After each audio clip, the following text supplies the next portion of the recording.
haven't been on here in a minute, and I don't really know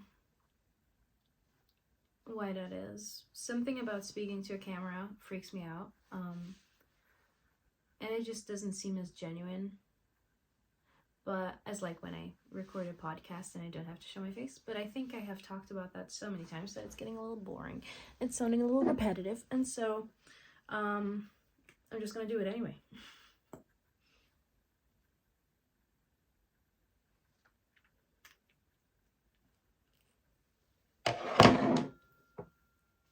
I just had a meeting and I did my hair for it, and the meeting was 13 minutes long, and I don't think I needed to do my hair for it, in all honesty. I think I could have just gone there with my dry ass hair and nobody would have cared, but I curled it for the occasion. So we're just gonna enjoy that and make the most of it. Today I wanted to talk about journaling. Not the aesthetic kind, because I am an aesthetic girly at heart and I will make anything look aesthetic, but I needed an outlet that wasn't rooted in looking good, that wasn't rooted in making something as aesthetically pleasing as possible, but rather into being functional and just good for my mental health. And the only way I figured out how to do that is by getting a journal that is just like to write in, that I told myself like I would not worry about making it look good, about adding any pictures, about adding colors, about highlighting things. That's none of it was in the forefront. The forefront was really just, I'm going to do this and it's just going to be my thoughts, my emotions, what I'm thinking, what I'm going through in here. And this tomfoolery started on Sunday, May 19th of 2024. So in May of last year, so it's almost been a year. There were times where I wouldn't journal for months at a time. But as you can see, like, I journaled enough to talk about it. I did this with a friend, and me and them both have ADHD, and this has highly, like, this has been a good outlet. This has been a really good outlet.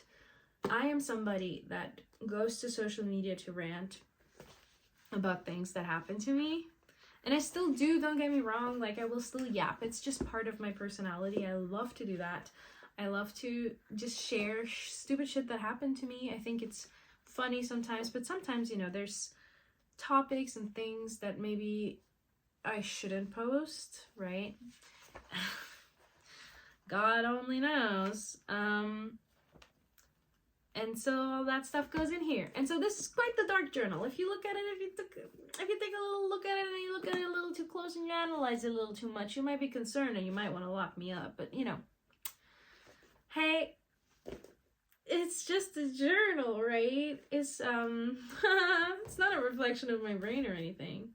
I'm kidding, of course it is. But definitely a great outlet to have.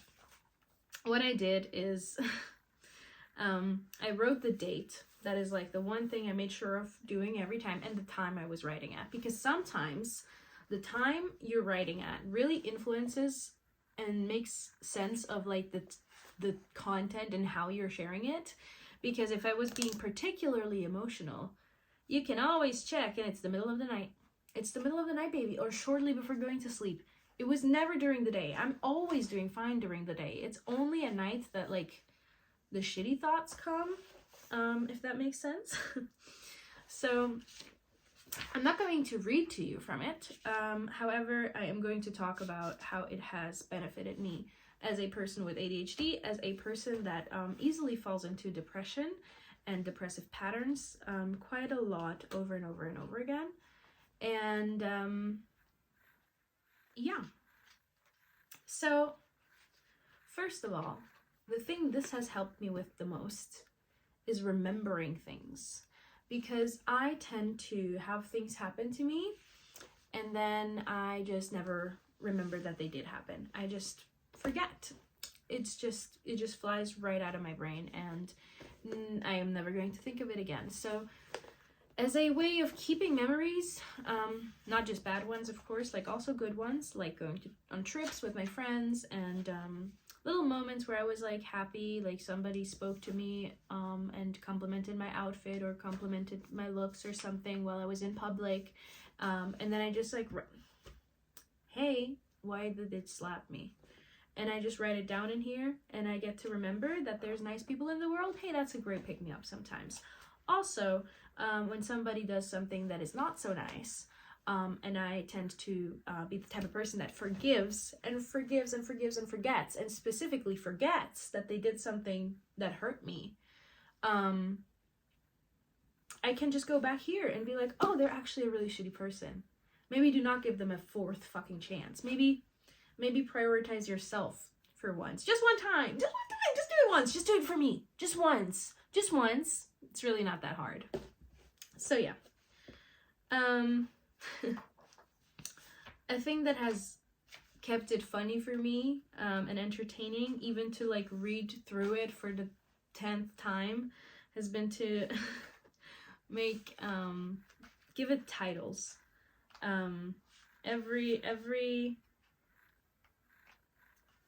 Every rant in here has a title. Let me read you some. Fuck my life. Back on the market. Italian. Throw it back. And the entry here is, I am in so much pain I wasn't aware. And that's it. That's the entry. I don't know what I was gonna say. I was in so much pain. This is from when I had like, I don't know, my spine and my hip kind of like dislocated. Hey, don't worry about it. Don't worry about it. Don't think about it too much. It was actually like horrific. And then the next entry, hey, I didn't date this one when I was struggling, but the next entry is back amongst the living. Very funny.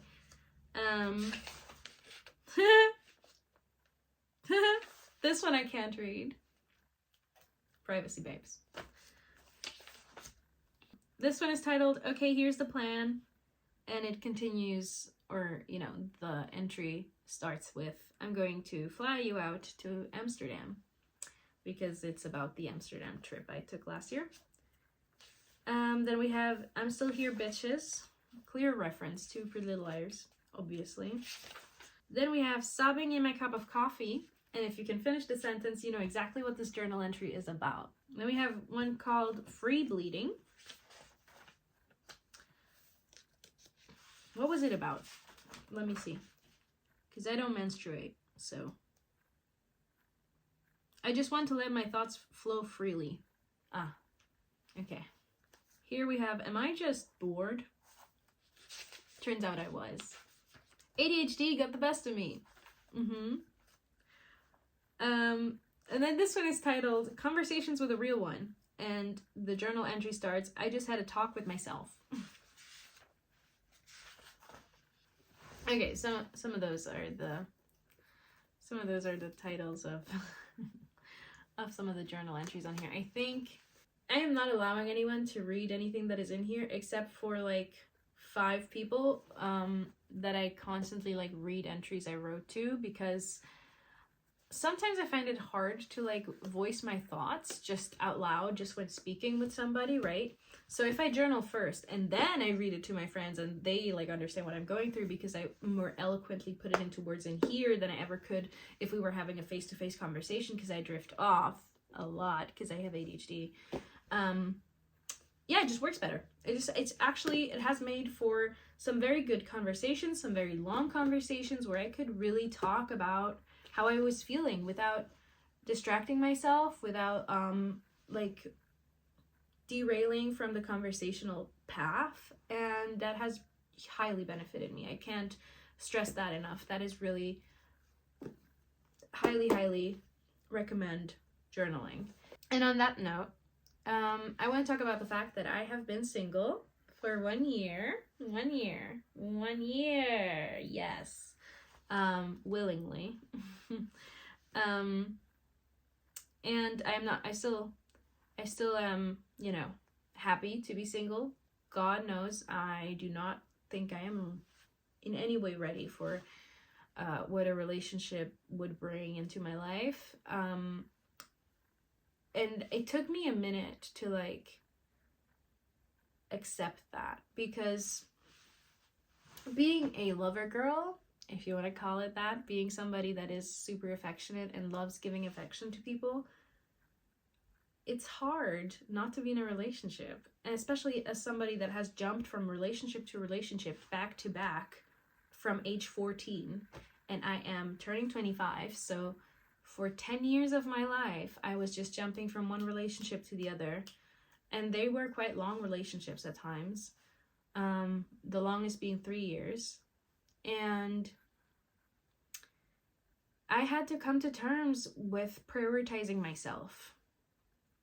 I went through the breakup last January, a couple of days before my birthday. Very nice timing on his end.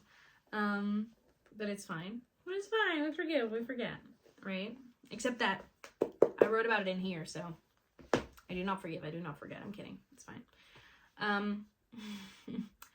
But I think whenever I was in relationships, it was a way of like channeling all this love that I have within me towards somebody else, because I have to let it out. I have to show affection to people. I do it every day. And romantic affection is my favorite kind of affection to show. So it was only natural that I did that for so long. And it led me to neglect myself in relationships every time. Every time. I had really, really good relationships over the years. I had really lovely people, but I also had relationships that were not so good, that were either very toxic, that were maybe abusive, and just a lot. I'm obviously not going to go into details about those aspects of the relationships. However, I used to be the type of girl that would, I want to say, waste every weekend on somebody else or every free day on somebody, but I don't think waste is the right word. I think it's more like I used up all of my free time for my romantic partners. Whenever I had a romantic partner, which was all the time, I would use every singular free day, every free evening, every weekend I had, every vacation I had to do something with them. And that was okay up to a point, because it made me happy, right? But it also meant that I usually bent to whatever it is that they wanted to do. So I would agree to watch movies that I didn't care about, to go to places I didn't want to go to play video games that I didn't feel like playing. And I saw it as quality time, because I was I was in love, and it was still like making me happy to be with that person no matter what we did. But I completely neglected every singular hobby of mine during those years of being in a relationship with people, like especially like the longest one, the 3-year one, which was the most recent one. I don't think I read more than 10 books, which is very, very unlike me. I don't think I read more than 10 books in 3 years. I didn't play a particular amount of video games that I liked. Whenever I did, I felt guilty. Whenever I had free time and I wasn't using it to spend time with that other person, I would feel guilty. And that was just not good for either of us. It was bad for him, it was bad for me, it was bad for everybody involved. And I don't know. Whenever I'm in a relationship, I feel like the days are numbered. that there's like a deadline to it, that it's going to run out eventually. I feel like I don't believe in eternal love, at least not yet. I haven't found it. And so whenever I was in a really happy relationship, I was like, man, one day it's going to be over, so I got to make the most of it. So I have to like use every singular little bit of free time that I have to like enjoy the presence of this person that makes me so happy, because either they're going to leave me or yeah, who knows what's going to happen. And that makes for a very, very, very, sorry, I'm fidgeting.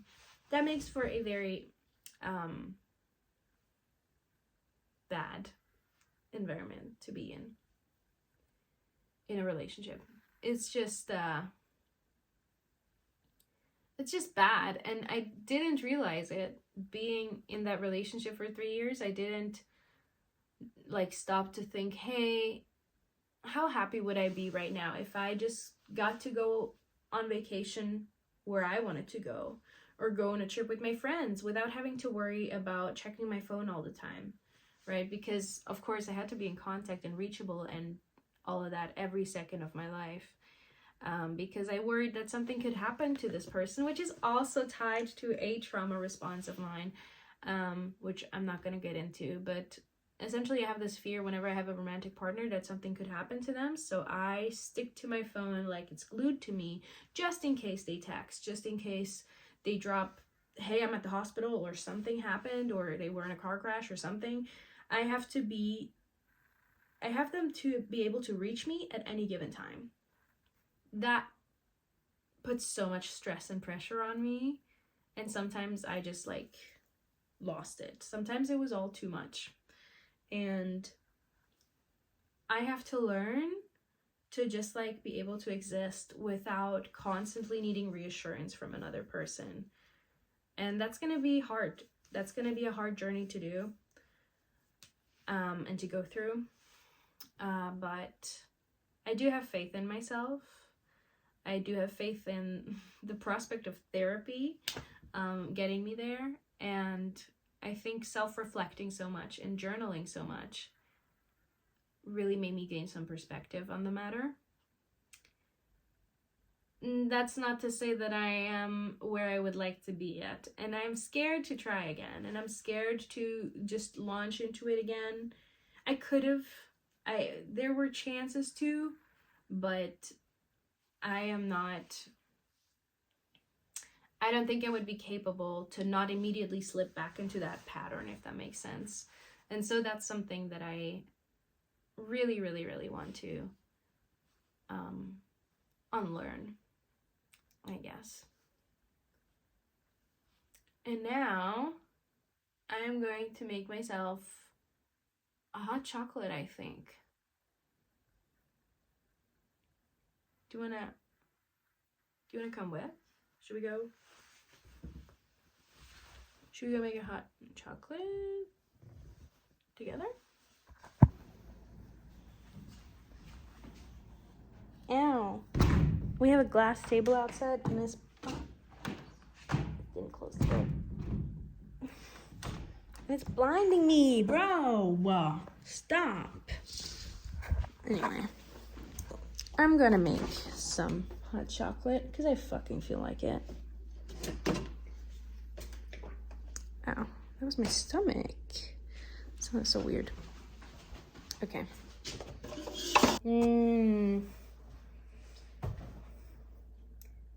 Maybe this is not the best angle, actually. Hey. Okay. So should I make coffee or hot chocolate? I think we're gonna go with hot chocolate just because that's what I said I would do. And I bought cacao to make hot chocolate, and I haven't made any yet, so. Look, I got hand tattoos. Isn't that cool?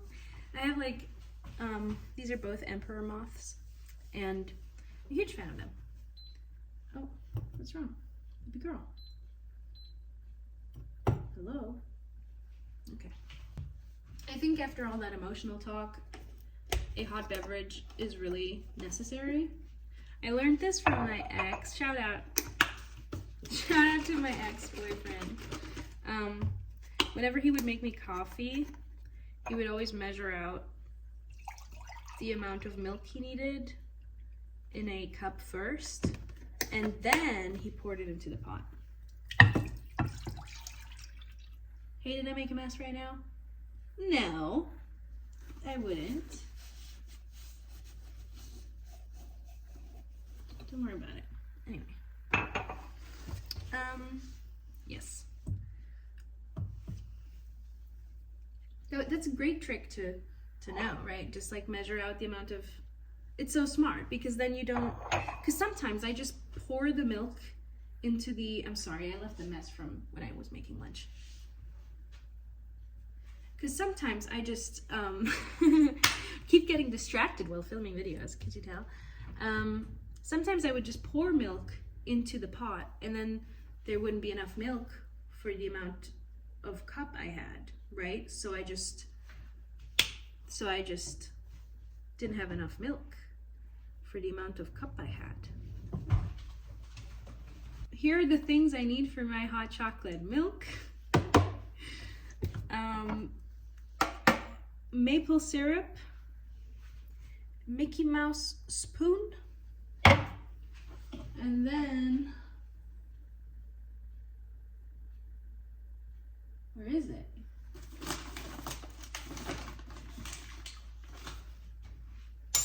Where is it? Where is it?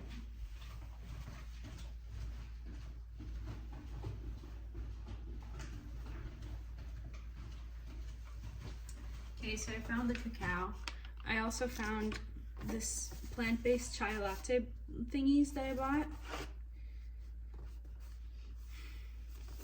And I really fucking want the chai now. I don't know, I saw it and I changed my mind, bro. I don't know. So we're gonna make a chai latte, man. Fuck the hot chocolate. Sorry. Sorry. We're gonna make a chai now. I hope this is good. I haven't tried these yet. I only tried their matcha lattes and they're a little lackluster. In all honesty, it's bad matcha, so what did you think? This smells really good, so I'm gonna hopefully enjoy this. I'm just going to pour it into the hot milk.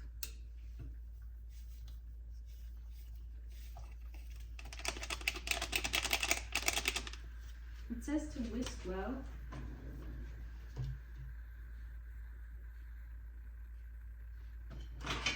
So I'm gonna use a whisk, right? I don't have any smaller whisks. This is the smallest whisk I have.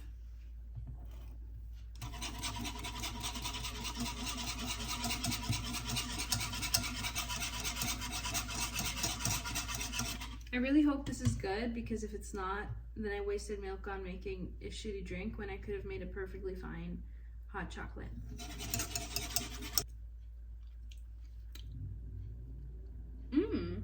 Okay. Okay, never mind. Okay, never mind. This shit tastes good. Get into this. Get into that, y'all.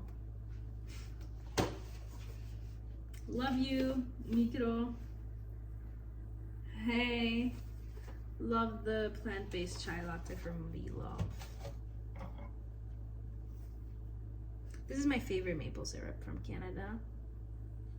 There's a Canadian grocery store here in Switzerland, which I just recently found out, and that made me so happy because it meant I could get my favorite maple syrup right here in Switzerland for extremely overpriced. But hey, I paid tourist prices for the maple syrup in Canada anyway, so who's winning now? It's never me. Never. I am just kidding. Oh, she's boiling. There's a hair of mine right here. That was burning. No, it wasn't. It was just stuck there. Because I'm just like throwing my hair around all the time. So only makes sense. Okay. It's time to pour it. But you got real anxious there that I would like make a mess, but I didn't, so.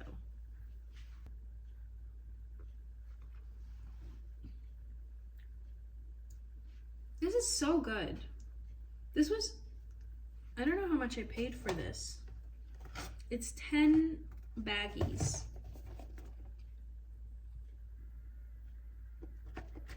Doesn't say a price on it anywhere that I can see. Oh well. So, okay, I just almost fell backwards. Hey, what about it? Yeah, I think I needed a hot beverage now to calm down. I don't think talking about my last relationship makes me particularly anxious anymore, but I almost feel guilty sometimes with how much I discovered about myself, and knowing that I would rather be single than be in that situation again.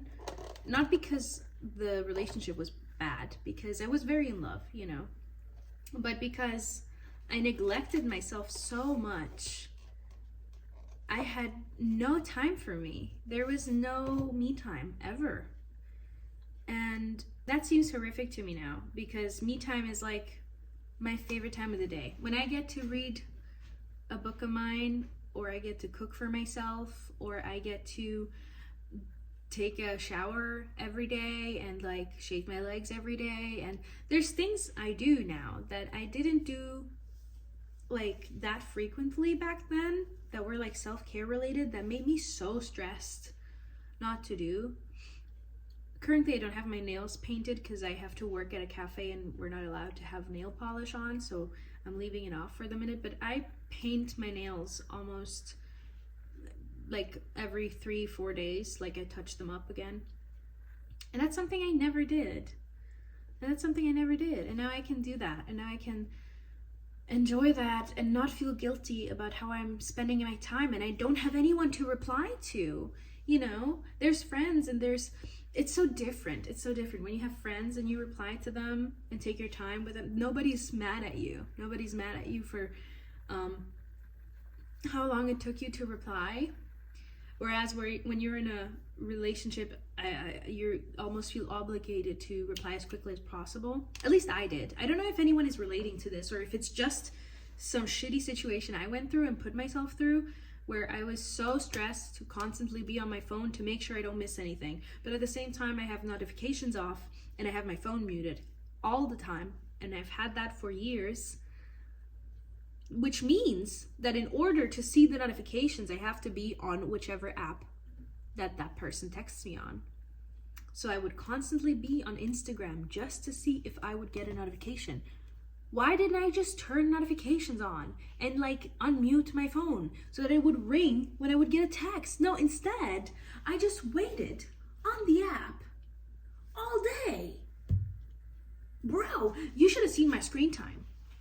You should have seen my screen time and you would have been fucking locking me up. You would have been concerned, bitch.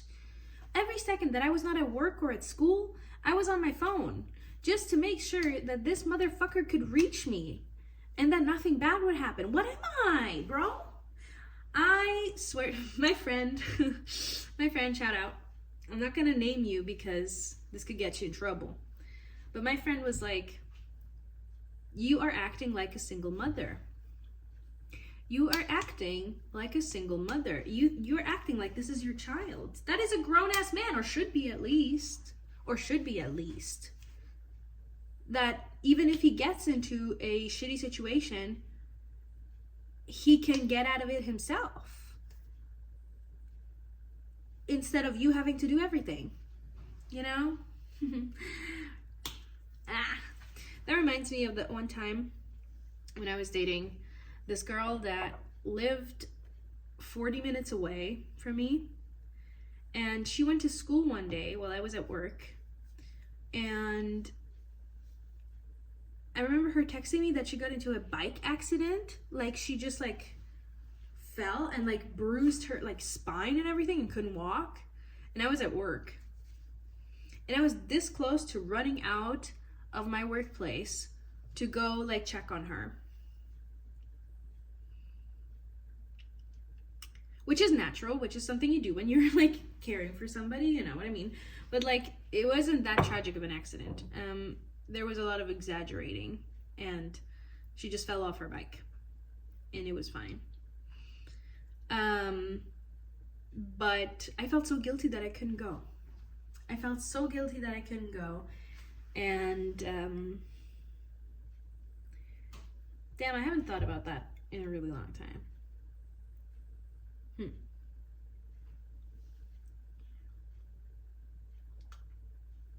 You know, maybe it all plays together. Maybe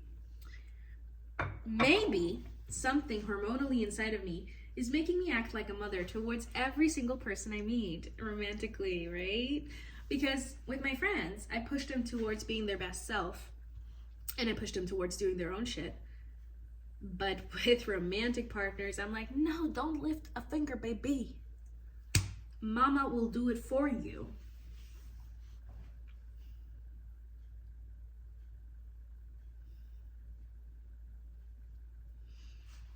That is so embarrassing. That is so embarrassing. Let's just enjoy the chai latte instead. Let's just like sit back, relax, not fall back again. Let's just enjoy the chai latte, actually.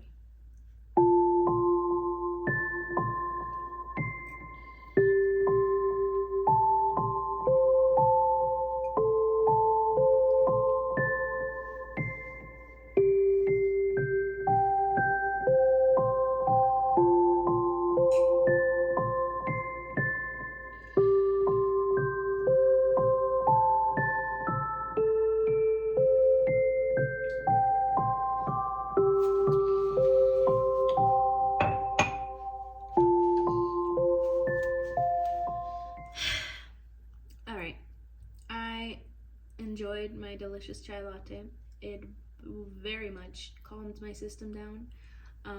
Highly recommend drinking warm drinks. I want to clarify, I do not wish anything bad upon any of these people that I mentioned, obviously. We just clearly did not work in unison.